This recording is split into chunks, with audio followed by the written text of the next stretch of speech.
Hello everyone. आज मैं आप लोगों को कॉम्प्रिहेंशन को सॉल्व करने के ऐसे पॉइंट्स और ट्रिक्स बताने वाली हूँ कि जिससे आप भी उस कॉम्प्रिहेंशन को फटाफट बनाने भी लगेंगे और विद एक्यूरेसी सॉल्व कर सकेंगे। वैसे तो ये वीडियो ईएमआरएस के टीयर 2 के टीजीटी इंग्लिश वाले स्टूडेंट्स के लिए है, बट अगर केवीएस में भी इंग्लिश में कॉम्प्रिहेंशन या क्लोज टेस्ट आता है तो अगर आप ये पॉइंट्स फॉलो करते हैं तो आप वो भी सॉल्व कर पाएंगे। ठीक है, तो देखते हैं। तो सबसे पहला काम तो यही करना है कि हर कोई क्या करता है, कॉम्प्रिहेंशन देखा चलो भाई पढ़ने बैठ जाते हैं, कॉम्प्रिहेंशन लिखा क्या है। नहीं बैठना भाई। कॉम्प्रिहेंशन को देख करने का सबसे पहला ही सबसे गलत चीज़ हो जाती है आपको उसको पढ़ने लग जाना। नहीं पढ़ना है, आपको क्वेश्चंस को पढ़ना है। सबसे पहला काम क्वेश्चंस पढ़ो। पढ़ने के बाद में आपको हर क्वेश्चन में एक ऐसा कीवर्ड मिलने वाला है। कीवर्ड यहाँ पे क्या है कि एक इंपॉर्टेंट वर्ड मिलने वाला है, वो क्वेश्चन जिसके बारे में होने वाला है। तो जैसे ही आपको ये समझ आ जाए ना वो क्वेश्चन किसके बारे में है, उस कीवर्ड को कर लो हाईलाइट। ठीक है, ऐसे करके आपको सारे क्वेश्चन पढ़ लेने हैं और हर क्वेश्चन में आपको ये पता चल जाएगा कि क्या क्या कीवर्ड्स हैं। हाईलाइट कर लिया आपने। अब क्या करना है, आपको एक नज़र मारनी है हमारे कॉम्प्रिहेंशन पे। वहाँ अभी भी मैं बता रही हूँ, रीडिंग जब तक मैं नहीं बोलूँगी तब तक रीडिंग नहीं करनी है, सिर्फ देखना है आपको कॉम्प्रिहेंशन को। जैसे ही आपने कॉम्प्रिहेंशन को देखा, उसमें ढूंढो जो कीवर्ड्स आपने हाईलाइट किए हैं।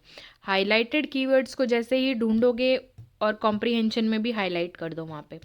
अब जिनका ऑनलाइन पेपर होता है वहाँ तो हाईलाइट का ऑप्शन होता नहीं है, तो आप क्या कर सकते हो कि क्वेश्चन पढ़ो, वहाँ आपको कीवर्ड दिखा, उस क्वेश्चन की स्क्रीन आपको रफ शीट मिलने वाली है। उस रफ शीट में क्वेश्चन 1 पे वो लिख दो कि हाईलाइटेड वर्ड कौन सा है। क्वेश्चन 2 के लिए हाईलाइटेड वर्ड लिख दो।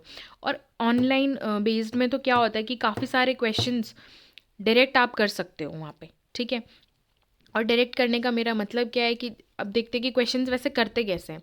तो पहले जैसे कि सबसे पहले आपको क्या करना है, वन वर्ड आंसर्स वाले क्वेश्चन करने हैं।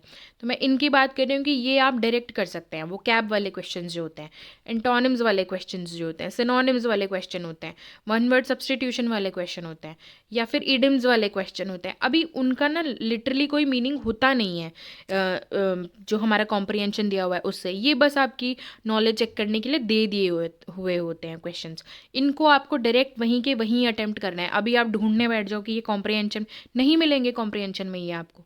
ये बस आपकी परख देखने के लिए अलग से दिए हुए होते हैं। हाँ, उससे मिले जुले ज़रूर होंगे लेकिन वो आपको एग्जैक्ट नहीं मिलने वाले हैं अनटिल एंड अनलेस क्वेश्चन में स्पेसिफाई हो कि ये कॉम्प्रिहेंशन में से ही ढूंढ के लिखो। ठीक है, तो सबसे पहला काम आपको antonym, synonym, one word substitution, near to the meaning वाले क्वेश्चंस आपको ढूंढने हैं और उनको सबसे पहले करना है। फिर आपको करना है वन लाइनर वाले जो क्वेश्चंस आते हैं जिनके आंसर डायरेक्ट पैसेज में ही लिखे हुए होते हैं।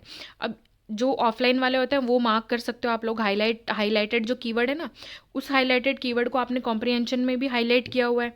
अब उस हाईलाइटेड लाइन को पढ़ो। जैसे ही उस लाइन को पढ़ने वाले हो आपका आंसर वहीं के वहीं आपको इजीली मिल जाएगा।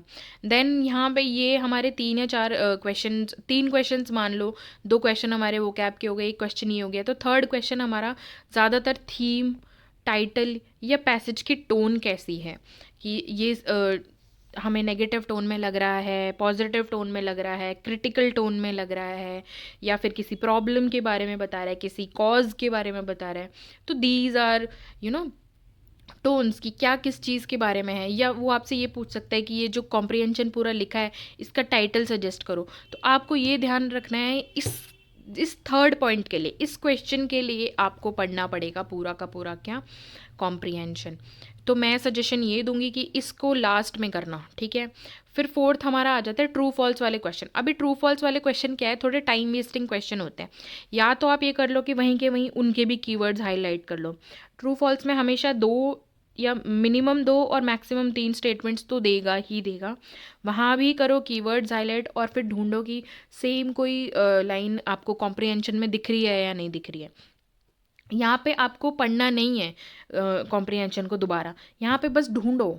आपको जस्ट ऊपर नीचे स्क्रॉल करते हुए आपको स्किमिंग करनी है बस, और कुछ नहीं करना है कि पूरा पूरा आप समझने बैठ रहे हो कॉम्प्रिहेंशन को। कोई फ़ायदा ही नहीं है समझने का कॉम्प्रिहेंशन को।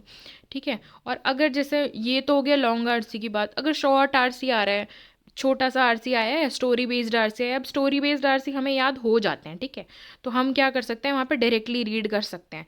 लेकिन ये उसके लिए है जो शॉर्ट हो और क्या हो, डायरेक्ट स्टोरी बेस्ड हो, ठीक है, तो डायरेक्टली रीड करना है आपको।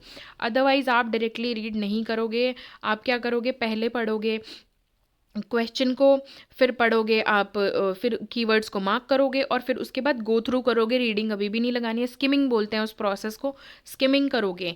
जल्दी जल्दी मोटे मोटे मतलब हाईलाइटेड वर्ड्स वगैरह देख लिए हमने, या फिर इंपॉर्टेंट वर्ड्स जो दिख रहे हैं वो सब, एक जिस्ट तैयार करना जिसे बोलते हैं, वो करोगे आप। और फिर उसके बाद में जब क्वेश्चन अगर आपको दिख रहा है, आपने क्वेश्चन तो पढ़ लिए हैं, अगर क्वेश्चन में टाइटल या थीम वाला क्वेश्चन दिख रहा है तो कॉम्प्रिहेंशन को पढ़ने बैठना, वरना आप क्वेश्चन कॉम्प्रिहेंशन को पढ़ना स्किप कर सकते हो और फिर आंसर्स करोगे आप अपने क्वेश्चंस के, ठीक है।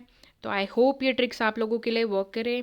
स्टे ट्यून्ड, और अगर आपको ऐसे ही और वीडियोस चाहिए तो कमेंट डाउन। Thank you.